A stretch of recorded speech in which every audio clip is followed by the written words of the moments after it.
Direction लिया जाता है करंट के फ्लो में, तो its direction is along the flow of current. तो एकदम सिंपली तुमको याद हो जाएगा कि J बराबर I बाई ए, J बराबर I बाई ए, तुरंत असाइनमेंट बन जाएगा। करंट I दिया हुआ है, A दिया, J निकाल लेना, और डायरेक्शन उसका करंट के अलोंग हो गया, J वेक्टर का डायरेक्शन I के अलोंग हो गया। देखो इधर I था तो इधर J है, तो ये 5 जो नोट है बेसिक नोट है, इसको दिमाग में तुम रखना। अब एक छठा नोट है डिफरेंशिएशन इंटीग्रेशन का। चलो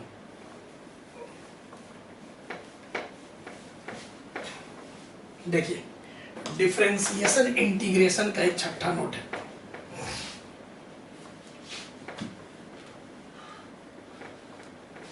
देखो अब सबको पता है, लेकिन जो नहीं पढ़ा है ध्यान से सुनेगा।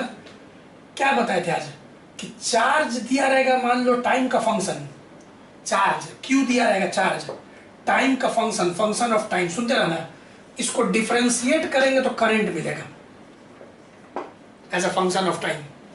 जैसे कि अभी अभी ऐसे ही समझो ना कि चार्ज है, अब चार्ज है क्यू, इसको डिफरेंशिएशन करेंगे टाइम के रिस्पेक्ट में, पढ़े हो ना डिफरेंशिएशन 11th में, तो क्या मिलेगा हम लोग को, करंट मिल जाएगा आई।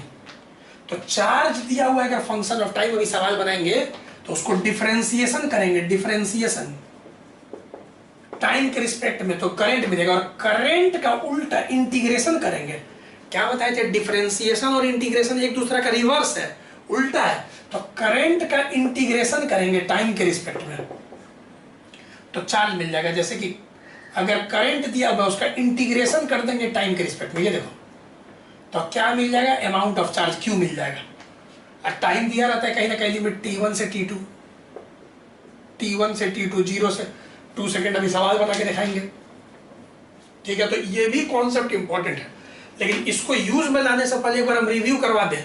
सबको याद है ना, कोई बायोलॉजी का बच्चा, मैथ वाला बच्चा तो जानिए, डिफरेंशिएशन इंटीग्रेशन का कुछ फॉर्मूला सबको याद होगा। पहला, डिफरेंशिएशन ऑफ कांस्टेंट, कांस्टेंट का डिफरेंशिएशन x के रिस्पेक्ट में क्या आता है, 0। कांस्टेंट का डिफरेंशिएशन किसी के रिस्पेक्ट में 0। फिर एक बताए थे तुमको kx, k कोई नंबर है 1 2 3 4 5 6 7 8, इसका डिफरेंशिएशन k, जैसे 2x का डिफरेंशिएशन x के रिस्पेक्ट में 2, 3x का डिफरेंशिएशन x के रिस्पेक्ट में 3, 4x का 4। तो जो भी बायोलॉजी के बच्चे वो भी ध्यान से सुन लें। फिर polynomial x to the power n, power आगे आ जाता था और इसमें से एक चला जाता था। अभी फिलहाल ये 3 फॉर्मूला हमको काम है, हम ऐसे ही थोड़ा रिवीजन करा दे रहे हैं फॉर्मूला का। फिर इंटीग्रेशन में बताए थे, इंटीग्रेशन ऑफ dx, x हाँ प्लस c भी होता है, ठीक है ना, लेकिन अभी हम x लिखेंगे क्योंकि मेरा डेफिनेटे का काम आएगा, तो प्लस c भी लिख सकते हो तुम। चलो अब पोलिनोमियल वाला क्या था, x to the power n का डिफरेंस इंटीग्रेशन, पावर में एक ऐड होता था और वही पावर से नीचे डिवाइड करते थे, प्लस c मन है तो लगा लो अभी। तो ये हम रिवीजन करा दिए, रिवीजन 11th में पढ़ा चुके हैं, एक बार हम गो थ्रू कर दिए क्योंकि सवाल जल्दी बनाएंगे भाई, कि इंटीग्रेशन में पावर में एक ऐड करते हैं और वही पावर से डिवाइड करते हैं, और डिफरेंशिएशन करते हैं पोलिनोमियल का, तो पावर आगे आ जाता है और एक घट जाता है। चलो अब प्रॉब्लम, जैसे कि सिंपल सा एक प्रॉब्लम है जो कि सब कोई बना देगा। चार्ज दिया रहेगा फंक्शन ऑफ टाइम, कभी भी चार्ज दिया रहेगा फंक्शन ऑफ टाइम, तुमको बोलेगा करंट निकालो तो तुरंत करंट निकल जाना चाहिए, चार्ज अगर फंक्शन ऑफ टाइम देगा तो। चलिए बनाइए, जैसे क्वेश्चन है, इफ, देखो डायरेक्ट लेते, ज्यादा टाइम नहीं वेस्ट करेंगे। If charge is flowing through a cross section and the charge is given by, charge ऐसे दिया हुआ है 5t³ 2t² 3t + 8, ठीक है, where q is in coulomb, q क्या चीज है, कूलम में, and t in second, time क्या चीज है, सेकेंड में।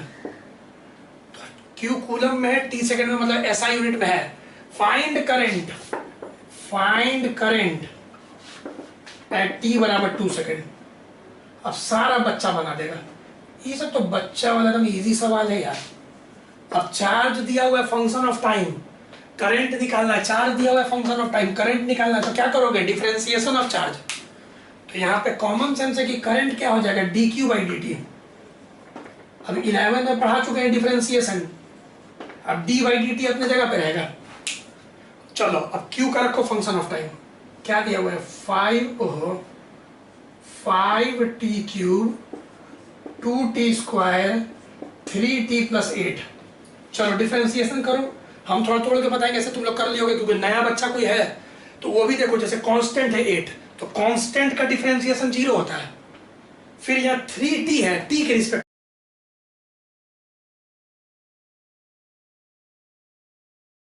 में करना है, तो जैसे यहाँ x था तो x था, या t है तो t है, तो 3t का t के रिस्पेक्ट में 3 हो जाएगा। जैसे kx का x के रिस्पेक्ट में k होता था, तो सेकंड फॉर्मूला से जाएगा। अब ये दोनों पोलिनोमियल है तो पावर आगे आ जाएगा और उसमें से एक घट जाएगा। तो कोई न्यू बच्चे हैं तो अभी देख ले। चलिए करिए डिफरेंस, 3 आगे गया 5 या 15 t स्क्वायर, फिर आगे आ गया 2 टू 4 t, 2 में से 1 गया 1, और 3t का फॉर्मूला नंबर 2 से 3 और कांस्टेंट का 0। तो ये हम लोग का करंट आ गया। देखें चार्ज का अगर टाइम फंक्शन दिया रहता है तो करंट का टाइम फंक्शन पता चल जाता है डिफरेंशिएशन से। चार्ज का अगर टाइम फंक्शन दिया हुआ है, टाइम फंक्शन माने क्या, चार्ज निर्भर कर रहा है किस पे, टाइम पे, अलग अलग टाइम पे अलग अलग चार्ज होगा। तो चार्ज का टाइम फंक्शन दिया है तो करंट का टाइम फंक्शन पता चल गया। अब क्या बोल रहा है, कब करंट चाहिए, दूसरे सेकंड पे। तो अब t की जगह 2 रखेंगे तो t बराबर 2 सेकंड। तो चलो 2 सेकंड रखो, या 2 रखोगे 2 का स्क्वायर 4, चलो t की जगह पे 2 रखो तो 4 इंटू 2 और प्लस 3, तो ये कितना हो गया 60 प्लस 8 प्लस 3 71 हो गया ना। देख लो ठीक है, 71 एम्पेयर। ये ऐसे करंट आ गया। अब जो भी टाइम देते हैं, यहाँ पे 3 सेकंड देता तो t की जगह 3 रख देते, 4 सेकंड देता तो t की जगह 4 रख देते। तो इस तरह से कोई भी सवाल तुम डिफरेंशिएशन के फॉर्मूला से बना सकते हो। चार्ज का टाइम फंक्शन देगा तो करंट का टाइम फंक्शन डिफरेंशिएशन से पता चल जाएगा।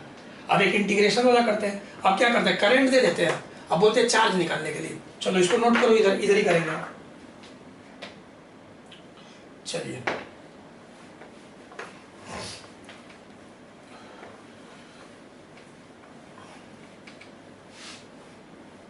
आज इंट्रोडक्शन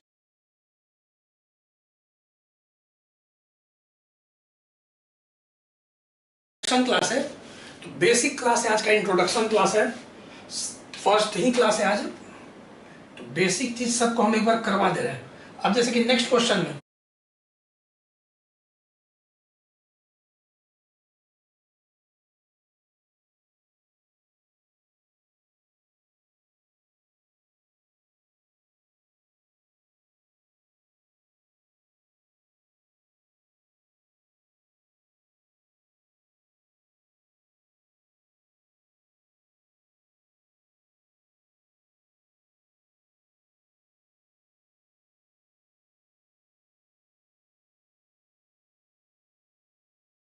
मान लो, तो इसको दिमाग में रखना था, Q बराबर integration I D T T1 से T2।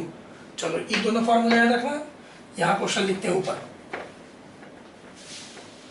चलो अब जैसे कि पूरा क्वेश्चन लिखने का जरूरत नहीं है, अब बोल देगा if a current flowing through a cross section, तो कोई तार का cross section of a wire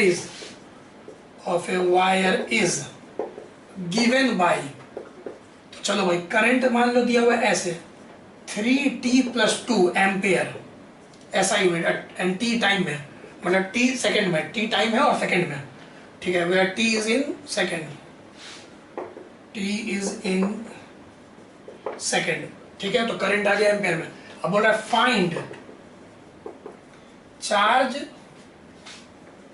flowing through cross section in time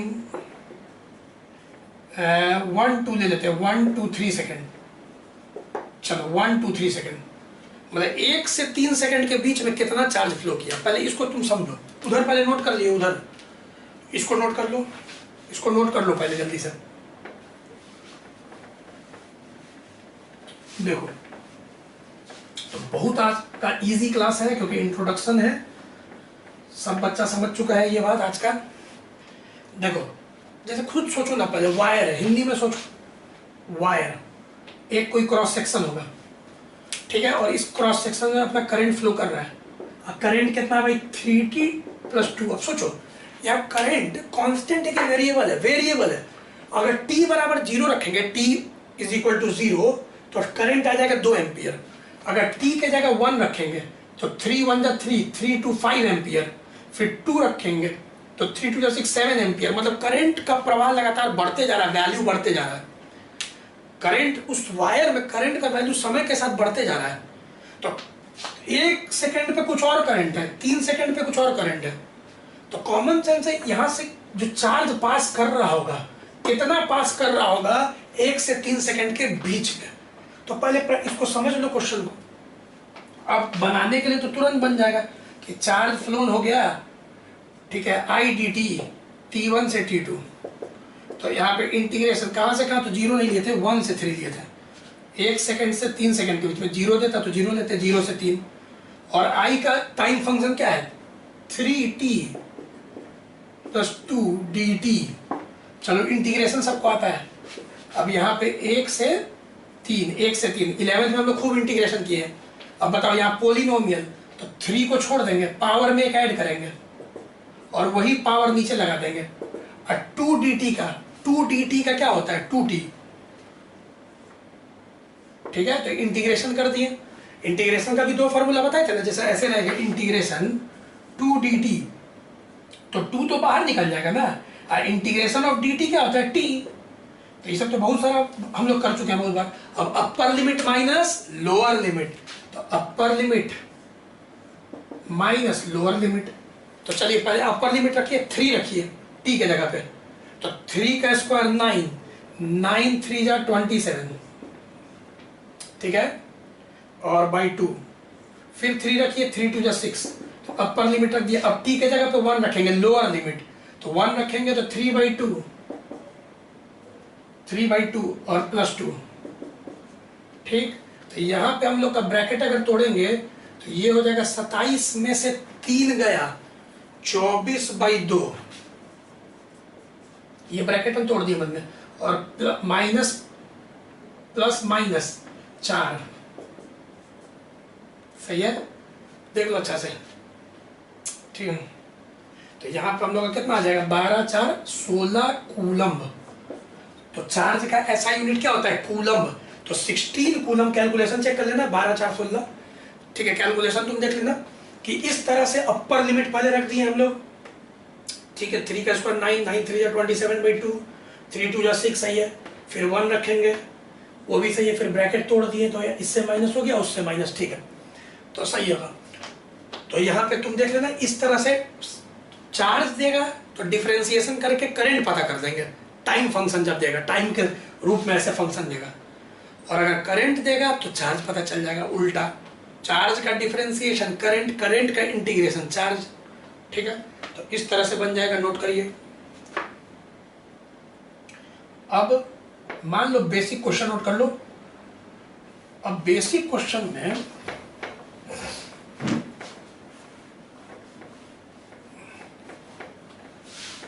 मान लो 2 बेसिक क्वेश्चन लेते हैं कि an electron is revolving in an orbit of radius r with speed v।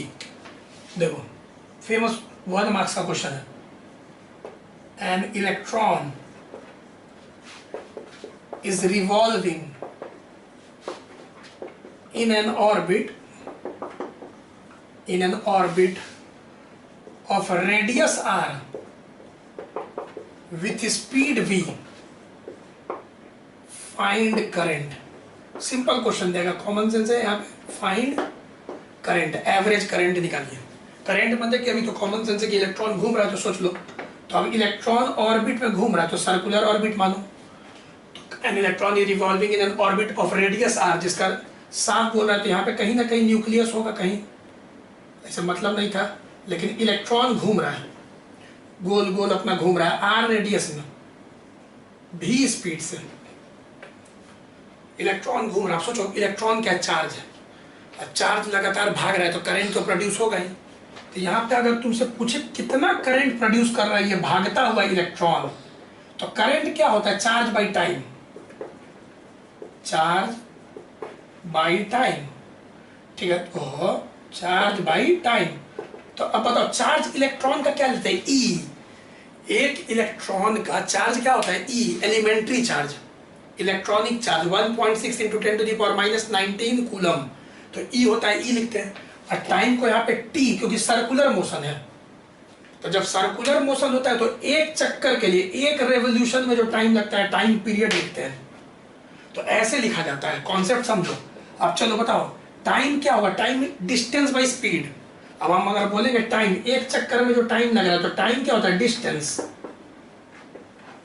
By speed. अब speed हम लोग को दिया हुआ है v, लेकिन डिस्टेंस एक रेवोल्यूशन में डिस्टेंस कितना होगा, 2πr नहीं होगा, 2πr सर्कमफेरेंस ऑफ सर्कल। तो यहाँ पर डिस्टेंस, टाइम के जगह लिखेंगे डिस्टेंस बाई स्पीड, ये स्पीड ऊपर आ जाएगा तो ev बाई 2πr। ऐसे ही आंसर के फेमस क्वेश्चन है 1 मार्क्स का, लेकिन दिमाग में रखो तुरंत आ जाता है। अब एक क्वेश्चन और लेते हैं चैप्टर 1 से, फिर तुम लोग अपना बनाना। बोल रहा है एक क्वेश्चन और कि 10⁻12 electrons, if 10⁻12 electrons 10⁻12 electrons move through a cross section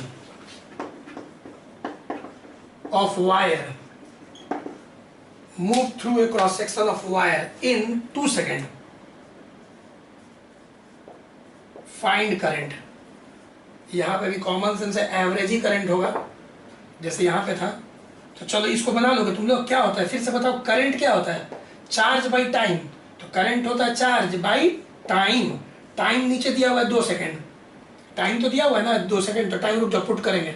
charge Q बराबर N, किसको किसको याद था, यहाँ पे क्या दिया हुआ है, नंबर ऑफ इलेक्ट्रॉन्स दिया हुआ है कि 10⁻12 इलेक्ट्रॉन्स भाग गया आर पार, किसी भी क्रॉस सेक्शन से। कोई वायर है, मन में सोचो जूम करके, और यहाँ से यहाँ 10⁻12 इलेक्ट्रॉन्स भाग गया, तो कितना चार्ज भाग गया। तो Q बराबर NE पढ़ाए थे ना चैप्टर 1 में, चार्ज Q बराबर NE। तो चलो N कितना दिया है नंबर, 10⁻12, E 1.6 × 10⁻⁻19, और टाइम कितना दिया हुआ है 2 सेकेंड।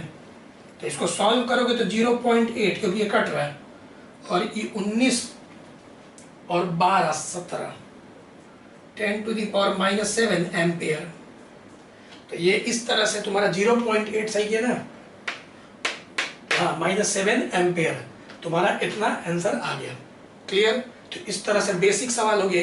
चलो एक सवाल और तुम लोग से पूछते, पहले नोट करो, नोट करो, बहुत आसान लग रहा होगा। जो भी 4-5 प्रॉब्लम बता रहे हैं, आज फर्स्ट डे है, इलेक्ट्रिक करंट का बेसिक समझ में आ रहा होगा। Q बराबर NE भी समझ गए। चलिए अब एक बेसिक कॉन्सेप्ट